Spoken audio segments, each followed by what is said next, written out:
নমস্কার, সুভাষিত জ্যোতি অনুষ্ঠানে আপনাদের সবাইকে স্বাগত। অনুষ্ঠান সুভাষিত জ্যোতি। সুভাষ শাস্ত্রী, যার কথা জ্যোতিষ জগতের বেদ বাক্য, যার কথা আপনার ছকের শেষ কথা। শুধুই কি আপনার ছকের শেষ কথা বলেছিলেন সুভাষ শাস্ত্রী? কি বলেছিলেন সুভাষ শাস্ত্রী? অনেক অনেক স্বাগত সুভাষদা আপনাকে। 2026-এর বিধানসভা নির্বাচন, অনেক প্রশ্ন আপনাকে করেছিলাম। আসাম হেমন্ত বিশ্ব শর্মা থেকে যাবে বলে দিয়েছিলেন স্ট্রেট। পশ্চিমবঙ্গ বলেছিলেন প্রতিদিন চেঞ্জ হচ্ছে, ক্যালকুলেশন চলছে, প্রত্যেকদিন চেঞ্জ হয়েছে, প্রত্যেকদিন চেঞ্জ হচ্ছে। প্রথম ইন্ডিয়াতে ভোট, হ্যাঁ প্রতিদিন চেঞ্জ হয়েছে। হ্যাঁ, বলো। আপনি বলেছিলেন, আমি যখন আপনাকে খোঁচাতাম, বলুন না সুভাষদা, যেটা অনলাইনে তো আমি বলতে পারতাম না কোন দল জিতবে কোন দল হারবে, আমি খালি বলতাম সুভাষদা কি হবে পশ্চিমবঙ্গের নির্বাচনে। শেষের একটা রোববার, মানে নির্বাচনের রেজাল্ট বেরিয়েছে 4 তারিখ, তার আগের রোববার, মানে 3 তারিখের আগে লাস্ট রোববার ছিল এপ্রিলের 26শে এপ্রিল। আমার মনে নেই এক্স্যাক্টলি তারিখটা। তো সেখানে আপনি বলেছিলেন, আমি আপনাকে বলেছিলাম, আপনি 2-3টে কথা বলেছিলেন। একটা হচ্ছে আপনার পোশাক নিয়ে আমি প্রশ্ন করেছিলাম প্রথম, দ্বিতীয় বলেছিলাম দেখো। আচ্ছা, আমরা দেখে নিই। বলেছিলেন সুভাষ শাস্ত্রী, আমি আপনাকে পোশাক নিয়ে প্রশ্ন করেছিলাম, উত্তর কি দিয়েছিলেন সুভাষ শাস্ত্রী আপনারা দেখুন।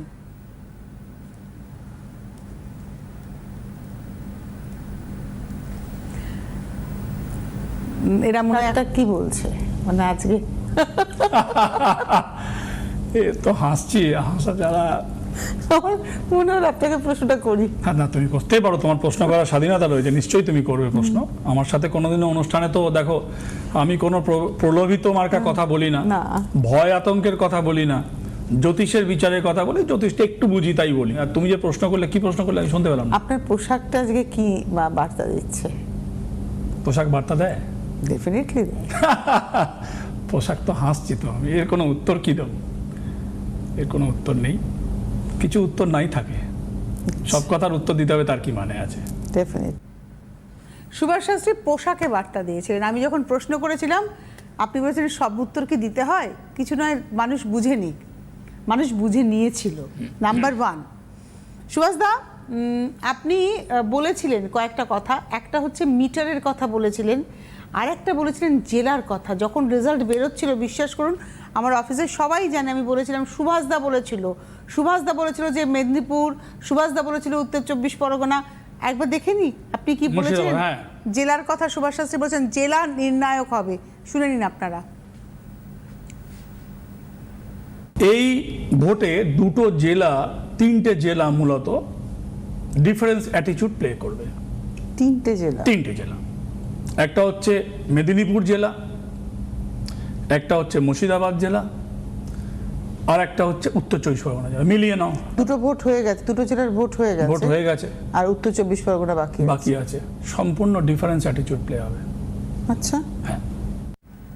সুভাষদা বলুন এবার উত্তরটা। আজকে আবার দেখো, 33টা আসন উত্তর 24 পরগনার, 23টা পেয়েছে বিজেপি। উত্তর 24 পরগনা, মেদিনীপুরে 31টা আসনে 29টা পেয়েছে বিজেপি। মুর্শিদাবাদ কমপ্লিটলি মুসলিম ভোট, ওখানে 8খানা পেয়েছে। মুসলিম ভোট ভাগ হয়েছে, ওখানে সিপিএম জিতেছে, ডোমকল সিপিএম জিতেছে।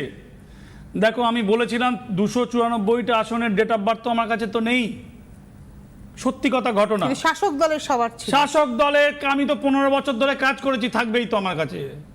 সর্বোচ্চ সুপ্রিমোরটাও তো রয়েছে আমার কাছে।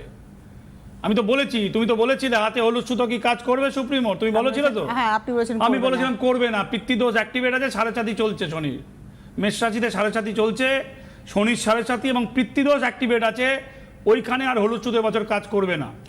আমার মনে হচ্ছিল সুভাষদা আপনি ভবানীপুরের বাসিন্দা, হ্যাঁ, আপনাকে কোথাও যেন একটু রাগঢাক করেই বলতে হতো হয়তো বা, কিন্তু আপনি খুব স্ট্রেট উত্তর দিয়েছিলেন। দেখো, মানুষকে আমি ইনফ্লুয়েন্স করতে চাইনি, আমি বিচার বলতে চেয়েছি। আমার কাজ হচ্ছে জ্যোতিষের বিচারটা বলা। তুমি কাকে ভোট দিয়েছো, আমি কাকে ভোট দিয়েছি, ওই ছেলেটা কাকে ভোট দিয়েছি, এটা আমার কাম্য নয়। আমার সুভাষ শাস্ত্রীর কাছে লোকে শুনতে চায়। যারা আমার এই অনুষ্ঠান শুনছেন টিভিতে, কিংবা যারা 1 ঘন্টা পরে মোবাইলে দেখবেন আজ সারা রাত কালকে দিন, তারা লাস্ট 1 বছর ধরে আমাকে জিজ্ঞেস করে গেছে রেজাল্ট কী হবে। প্রত্যেক জনকে আমি ইন্ডিভিজুয়াল বলে দিয়েছি, কিন্তু টিভিতে ইন্ডিভিজুয়াল ডিরেক্ট বলতে পারিনি কেন Influence করতে চান। ডিউ টু এখানে যত জ্যোতিষ ছিল সবাই বলেছে প্রত্যাবর্তন। আপনারা দেখে নিন, হয় ভয়ে ডিলিট করে দিয়েছে, নয় থেকে গেলে কারোর মোবাইলে থেকে গেছে।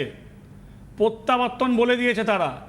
যারা বলেছে প্রত্যাবর্তন নয় তারা এই রাজ্যের কিন্তু জ্যোতিষী নয়, তারা হিন্দিভাষী জ্যোতিষী। বুঝতে হবে আপনাদেরকে, তারা পশ্চিমবাংলায় কেউ বসেছিল না, তাদের টিকিটি কেউ ধরতে পারতো না। আর এইখানে যত জ্যোতিষী ছিল সব চ্যানেলে তারা বলেছে প্রত্যাবর্তন। এখন এই মহাপণ্ডিতরা কি বলবেন?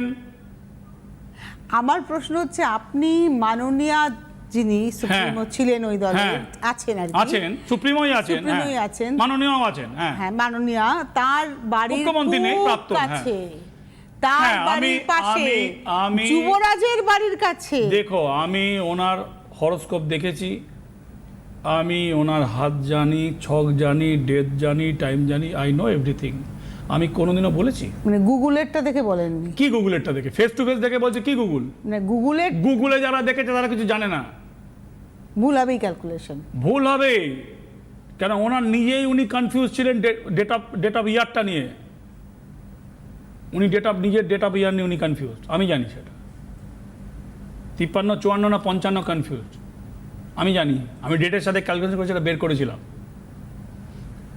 আমি ডেটের সাথে, প্লেসের সাথে, বীরভূম কুসুম্বা গ্রামের সাথে হিট করে ওটা বের করেছিলাম, ম্যাচিং করে, আমি জানি। তো আমি এটাও বলেছিলাম জীবনের সব থেকে কঠিন লড়াই লড়ছে। আপনারা দেখে নিন, লাস্ট দুটো রবিবারে যান, গত রবিবারে যান আর তার আগে পরের রবিবারে, মানে আগের রোববারে যান, গিয়ে দেখে নিন সুভাষ শাস্ত্রী কী বলেছে।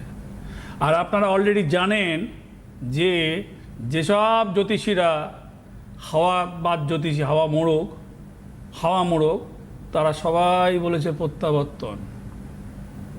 কিসের ভিত্তিতে বলেছে? এখন আর ওসবের মধ্যে ঢুকবে না, মহাবিপদ ঢুকলে। জ্যোতিষের বিচারে মিটারটা হচ্ছে মেন। এই ভোটের ক্যালকুলেশন, বিহারের সময় মনে আছে তোমার আমি কি বলেছিলাম? বিহার ভোটের সময়, ইলেকশনের সময় ওই সেটে বসছিলাম আমরা, মনে আছে? মনে আছে। আমি 2-3টে ভোট, শুনুন, এখানে মানুষের মত পথ এগুলো তো থাকে না। জ্যোতিষ একটা বৃহত্তর ইভেন্ট, সর্বোচ্চ ইভেন্ট, দেশের গণতন্ত্রের সর্বোচ্চ ইভেন্ট। এখানের প্রেডিকশন করতে হয় সে কোন ক্যাপশনে লড়ছে। এইখানে আমি একটা কথা বলবো, আপনি এইগুলোতে যেমন উত্তর দিয়েছিলেন, কিন্তু ক্যাপশনে, ট্যাগলাইনে গিয়ে আপনি স্ট্রেট বলে দিয়েছিলেন। হ্যাঁ, তুমি ট্যাগলাইনে কি বলেছিলাম? ট্যাগলাইনে আপনি যেটা বলেছিলেন, পিসিআর কি দেখাতে পারবে কি বলেছিলাম? আছে কি? আমার মনে হয় ওদের কাছে পিসিআর কি দেখাতে পারবে কি বলেছিলাম? তাহলে আপনারা একদম দেখুন, দেখাতে পারবে বলছে। তাহলে তো বলেই দিয়েছি। ট্যাগলাইন শুনে নেবো আমরা। সুভাষদা কি বলেছিল যে দুটো দলের ট্যাগলাইনে? তাহলে তো বলেই দিয়েছি আমি, আর কিভাবে বলবো? আর কি ভোটের, কেন কি আমি তো কোনো কি বলছি? হ্যাঁ, ট্যাগলাইনটা শুনে নি, আপনি কি বলেছিলেন ট্যাগলাইনের উত্তর? শোনো, যে লড়ছে সবার ডাকে সেই জেতাবে বাংলা মাকে।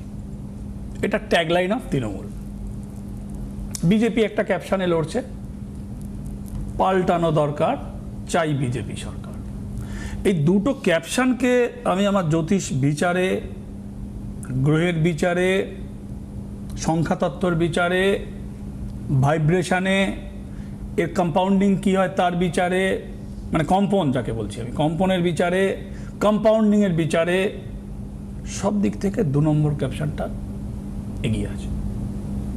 আচ্ছা, মানে যেটা আপনি মিটার বলেন। মিটার বলি, রাইট, মিটার। তো মিটারে এই ক্যাপশনটা এবারে এগিয়ে আছে এর থেকে। আগের বারে তৃণমূলের ক্যাপশনটা এগিয়ে ছিল, বাংলা তার মেয়েকেই চায়। এবারের থেকে ওই ক্যাপশনটা বেটার ছিল। কিন্তু এবারের যে দুটো ক্যাপশনে লড়ছে, দুটো দলের মূল যে ক্যাপশন, একটা সময় পৃথিবীতে রাজ করত জুতোর বাজারে অ্যাডিডাস। তার বাজারকে সম্পূর্ণ শেষ করে দিয়েছিল, এখনও শেষ করে দিয়ে নাম্বার 1 নাইকি। তার ক্যাপশন ছিল জাস্ট ডু ইট। ওই জাস্ট ডু ইট করে করে করে করে সারা পৃথিবীতে ও 1 নম্বর জায়গা দখল করেছে। ক্যাপশন কতটা গুরুত্ব রাখে? সব থেকে সর্বোচ্চ গুরুত্ব দিতে পারে, সব থেকে সর্বোচ্চ বেনিফিট দিতে পারে। এই ক্যাপশনটা এই দলটাকে সর্বোচ্চ বেনিফিট দেবে। এই হচ্ছে বলেছিলেন সুভাষ শাস্ত্রী। আজকে আমাদের ক্যাপশন হচ্ছে বলেছিলেন সুভাষ শাস্ত্রী। সুভাষদা, অসাধারণ প্রেডিকশন। দেখো বিজেপি কে সর্বোচ্চ শিখরে নিয়ে গেল। আমি আপনার এরকম ভাবে খোলাখুলি প্রশংসা মনে হয় না খুব একটা করি কোনো সময় এত বছর ধরে। আমার মনে হয় জ্যোতিষশাস্ত্রটা আপনার পেশা, আপনি আর কিছু করেন না, জ্যোতিষী মানুষ হিসেবে আপনাকে সবাই চেনে, আপনার অন্য কোনো ব্যবসাতে আপনাকে আমরা দেখি না, করেননি কোনোদিন, সেই জন্য বলে আপনি আর কিছু করেন না। আমার মনে হচ্ছে ওটা আপনার জান মান প্রাণ সব কিছু ওটাই আপনি করবেন। হ্যাঁ, যখন মেলান আমি আপ্লুত হই ডেফিনেটলি, কিন্তু এইভাবে এতটা স্ট্রেট যে সব থেকে সর্বোচ্চ থেকে সর্বোচ্চ জায়গায় নিয়ে যাবে এবং নাম্বার 1 ওইখানে বলে দিলাম এক্সাম্পল যে একটা ক্যাপশন একটা দলকে শেষ করে দিল, মানে আমি এক্সাম্পল দিলাম, আমি তো আর বলতে পারবো না তৃণমূলকে শেষ করে দিয়েছে। তৃণমূল আজকে আমরা বলতে পারছি কারণ আজকে ওই ক্যাপশন মেরে দিয়েছো, রেজাল্ট বেরিয়ে গেছে। হ্যাঁ, তুমি ওই ক্যাপশনকে শেষ করে দিয়েছে, ওই ক্যাপশন শেষ করে দিয়েছে। কেন কি ওই ক্যাপশনকে জন্য আমি অনেক রাত্রি খেটে ওটা বের করেছিলাম। আপনি বলেছিলেন আমাকে যে আমি এটার একটা ভাঙছি, আমার কাজ চলছে, আমার একটা মাইক্রো লেভেলে ভেঙে আমি দেখেছি, মাইক্রো লেভেলে ভাঙছি দুটো ক্যাপশন। কিন্তু আপনি আমাকে অফ ক্যামেরা আগে একদিন বলেছিলেন, আমি যখন বলেছিলাম সুভাষ আর কবে বলবেন, তখন বলেছিলেন আমি বলবো, আমি এখন ক্যাপশনটাকে ভাঙছি। আচ্ছা সুভাষ, একটা কথা আমি আপনাকে জিজ্ঞাসা করি, টেলিফোন আছে আমাদের, তার আগে কি টেলিফোনটা নিয়ে নাও? নমস্কার, প্রশ্নটা হচ্ছে এই তৃণমূল দল এবং মমতা ব্যানার্জি, নাম করেই বলছি, তিনি সম্মান দিয়ে তো বলছি, অবশ্যই তার ভবিষ্যৎ কি হবে? রাজনৈতিক ভবিষ্যৎ মমতা ব্যানার্জির শেষ। শনির 7.5 ওনাকে একের পর এক ভুল করাবে, শনির 7.5 ওনার শারীরিক পতন ঘটাবে, শারীরিকভাবে উনি অসুস্থ হয়ে পড়বেন আগামী 2-1 বছরের মধ্যেই। ভেরি কেয়ারফুল, আপনারা আমার কথা নোট করুন। শারীরিকভাবে বহু মানুষ, 2 কোটির ওপর মানুষ ওনাকে ভোট দিয়েছে। পলিটিক্যালি কি করে বাদ দিন, অ্যাজ এ ম্যান আমি ওনাকে ফেস টু ফেস চিনি, ফেস টু ফেস আমার সাথে অ্যাজ এ ম্যান ভালো। পলিটিক্যালি কি করে সেটা পলিটিক্স আলাদা পার্ট, ওটা আমার কাজ নয়। কিন্তু আমি যতটা জানি, আমার সাথে আমি যতটা দেখেছি, ঘরে বসে আবেগপ্রবণ মানুষ, তো আবেগপ্রবণ 7.5 ভুল করাচ্ছে, একের পর এক ভুল 7.5 করাবে, ভুল সিদ্ধান্ত নেওয়া হচ্ছে। দেখুন, ভুল যখন করাচ্ছে তখন এই 7.5-তে তো গুরুজনহানি হয়। ওনার এখন 72 হবে, 72 হয়নি এখন। সেখান থেকে শারীরিক বিপর্যয় আগামী 2.5 বছরের মধ্যে, খুব বড় ধরনের শারীরিক বিপর্যয় কিন্তু ঘটে যাওয়ার যোগ রয়েছে আগামী 2-2.5 বছরের মধ্যেই। পলিটিক্যালি জায়গা অলমোস্ট উনি এখন পলিটিক্যালি জ্যোতিষে কিছু আমি দেখতে পাচ্ছি না, ওনার পলিটিক্যালি কিছু জায়গা গ্রাউন্ড আমি জ্যোতিষে কিছু দেখতে পাচ্ছি না। একটা বাচ্চা এসে আমাকে প্রশ্ন করেছে, বাচ্চা মানে তৃণমূলকে ভোট দিয়েছে, সে তো আমারও ক্লায়েন্ট, সে বলেছে তৃণমূল কবে ক্ষমতায় ফিরবে। আমার প্রশ্ন, তৃণমূল দলটার কি হবে? আমি বলেছি আপনাদের জানাই, বিজেপি গভর্নমেন্ট এই রবির বছরে এসেছে, মিনিমাম 10 বছর থাকবে, মিনিমাম 10 বছর থাকবে, 2টো টার্ম থাকবে, ম্যাক্সিমাম কি এখনই বলতে পারবো না, ক্লিয়ার করে দিচ্ছি, 2টো টার্ম বিজেপি গভর্নমেন্ট থাকবে।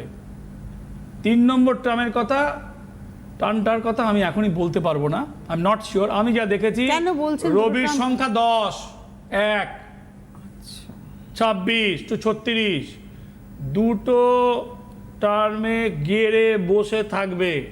এইটা 3টে হবে না 4টে হবে, সেটা এখনই আমি তার মধ্যে যাচ্ছে, 10 বছরের জন্য আছে।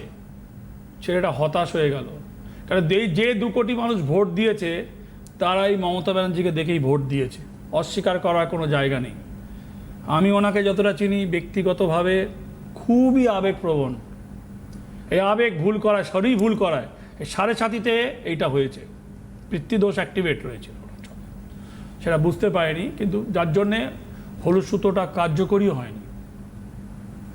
লাস্ট বেলায় পড়াতে 3-4 মাস এটা অ্যাক্টিভেট হয়নি গিয়ে, কার্যকরী হয়নি গিয়ে। রাহু পিতৃদোষ করায়, শনির 7.5-তে এইটা হয়েছে। কিন্তু যে মানুষগুলো ভোট দিয়েছে ওনাকে দেখে ভোট দিয়ে প্রচুর মানুষ দুঃখ পেয়েছে। দেখুন, মানুষ তো ভোট দিয়েছে তৃণমূলকে, 2 কোটির ওপরে ভোট দিয়েছে, 2 কোটি 30 লক্ষ না 25 লক্ষ না 20 লক্ষ আমি জানি না, মানুষ ভোট দিয়েছে। পলিটিক্যালি কি বলছে কি করছে আমার কাজ নয়, কিন্তু আমি তাদেরকে বলেছি 10 বছর, টিভিতে আজকে এসে বললাম 10 বছর এই বিজেপি সরকার থাকবে, তারপরের কথা তারপরে হবে। দলটা কি থাকবে তৃণমূল দল? তৃণমূল দলের জন্য শনির দশা চলছে। তৃণমূল দল যেদিনকে প্রতিষ্ঠা হয়েছিল, কিছু কাছের লোক, আমি নাম বলবো না, সেদিনকে আমাকে দিয়ে দলের ছক বানিয়েছিল, দলের প্রতিষ্ঠা দিনের ছক। আমি তোমাকে বলছি, আমি নাম বলছি না। ছোট একটা ক্লাব আছে সেই সময়, সেই ওখানে একটা ক্লাবে বসে। যাই হোক, কথা হচ্ছে যে তৃণমূল দল থাকবে, দল সিপিএমের মতন হয়েই থাকবে, বরঞ্চ সিপিএম উঠবে। সিপিএমের হারানোর কিছু নেই। সিপিএম নীতির ভিত্তিতে দল, সিপিএম একটা নীতির ভিত্তিতে দল, হারাবার কিছু নেই। তৃণমূল দল দল থাকবে, দল এখন দল, সে দল এখন কংগ্রেসকে যেমন বলতো সাইনবোর্ড দল, এখন কি দল থাকবে দেখো। বামফ্রন্টকেও তো বলতো শূন্য। আমি বলেছিলাম 0 থেকে 1, একটা বিখ্যাত বই আমেরিকার লেখকের, সিপিএম এর কাছে চ্যালেঞ্জ 0 to 1, তোমার একদম বলেছেন 0 to 1 1ই হয়েছে। আইএসএফটাকে আমি সিপিএম ধরছি না, মানে না, আইএসএফটাকে আমি সিপিএম ধরছি না। আপনারা দেখুন, বললো বলে মনে পড়লো, আমি বলেছিলাম সিপিএম এর কাছে চ্যালেঞ্জ হচ্ছে 0 to 1। অন্যরা বলছিল 2টো পাবে, 3টে পাবে, 4টে পাবে।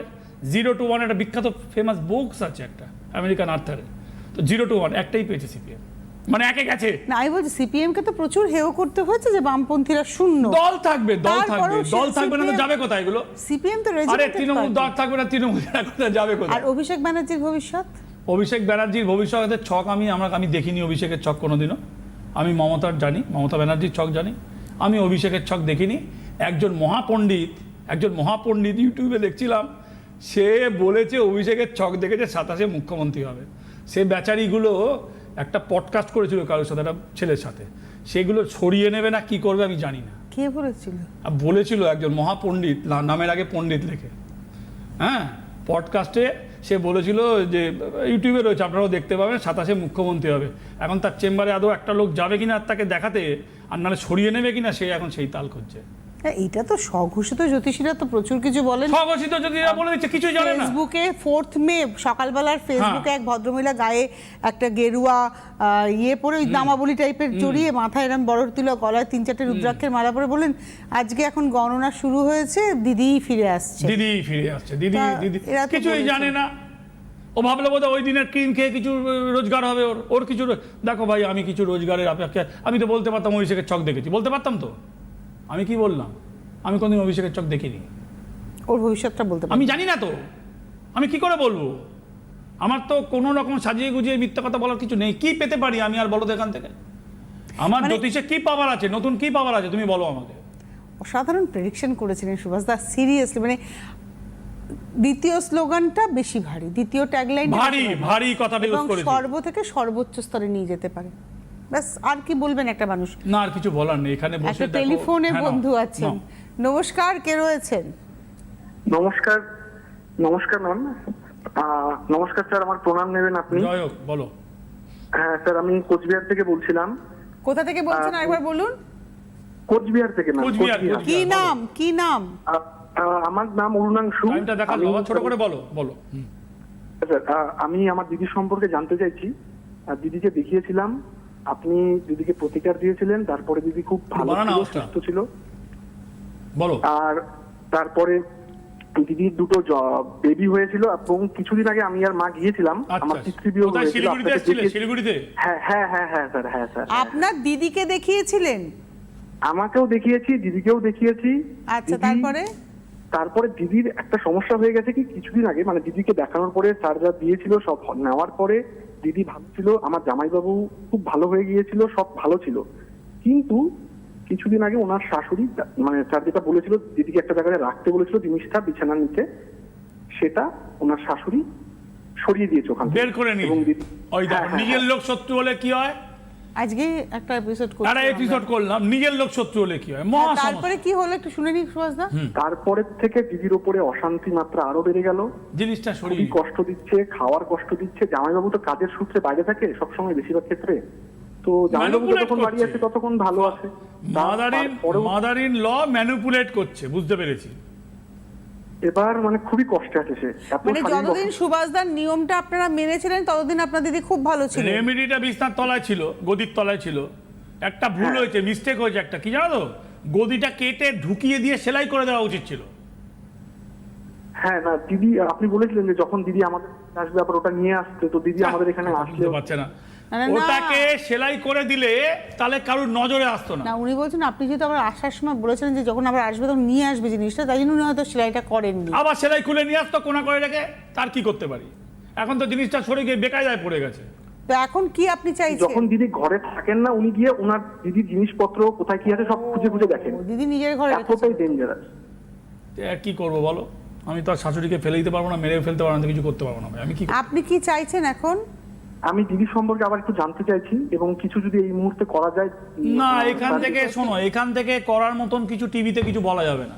টিভিতে এখান থেকে করার মতন কিছু বলা যাবে না, এইগুলো বলার নিয়ম নেই টিভি থেকে।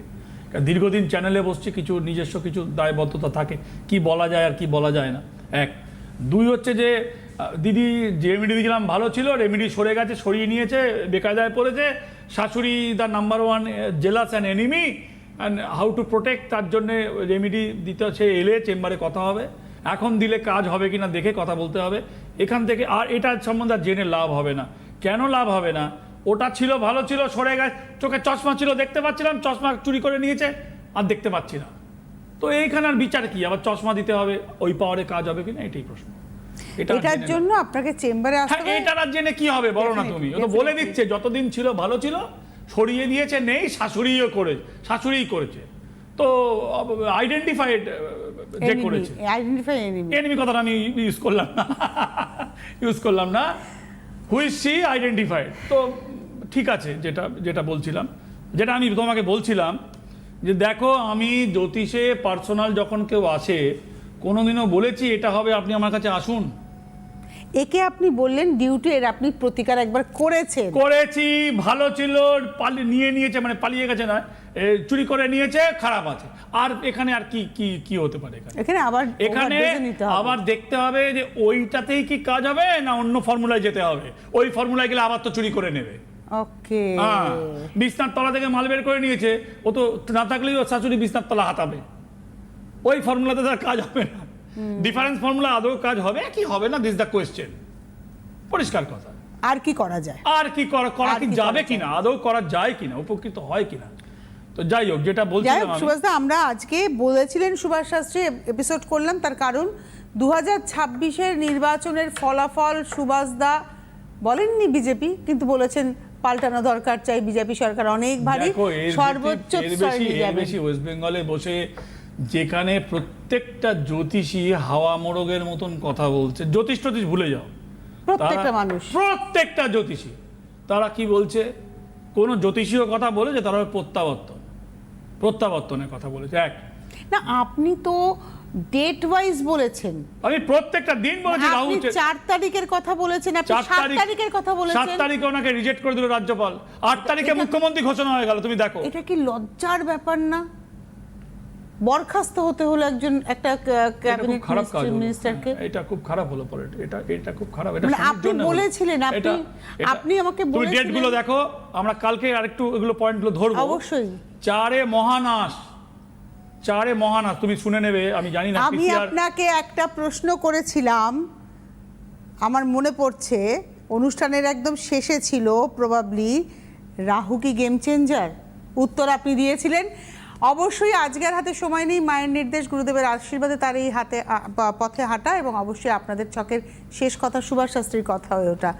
আগামীকাল আমরা ফিরবো রাহু কি গেম চেঞ্জার, তার আনসার সুভাষ শাস্ত্রী কী দিয়েছিলেন তাই নিয়ে। অনেক ধন্যবাদ সুভাষ দাস, ধন্যবাদ আপনাদের, নমস্কার।